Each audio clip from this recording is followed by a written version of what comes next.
Collectors conference పెట్టుకుందాం. అయితే ఈ కలెక్టర్స్ కాన్ఫరెన్స్ కూడా గంటల తరబడి ఉండదు, రోజుల తరబడి ఉండదు, క్విక్గా ఉంటుంది. నేను కూడా టైం చూసుకుంటున్నా. నాకు ఇచ్చిన 30 నిమిషాలు నేను కూడా పూర్తి చేయాల్సిన అవసరం ఉంది.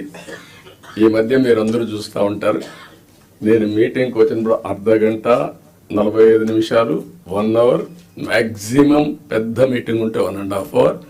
ఒక్క నిమిషం లేట్ అయినా నేను లేచి వెళ్ళిపోతున్నా. ప్రిపేర్ అయ్యి రాకపోతే వాళ్ళకే చెప్పేసి you are not up to the mark, మళ్ళీ రమ్మంటున్నా. ఒక జవాబుదారీతనంతో పనిచేయాల్సిన అవసరం ఉంది. ఇక్కడ జిఎస్టిపి మీరందరూ కూడా గుర్తుపెట్టుకోవాలి. కొన్ని శాఖలు రాష్ట్ర అభివృద్ధికి దోహదం చేస్తాయి. ఎక్కడైతే జిఎస్టిపి రాష్ట్ర ఆదాయానికి కోరిలేషన్ ఉంటుంది, అభివృద్ధి జరిగితే ఆదాయం వస్తుంది, ఆదాయం వస్తే సంక్షేమ కార్యక్రమాలు చేస్తాం.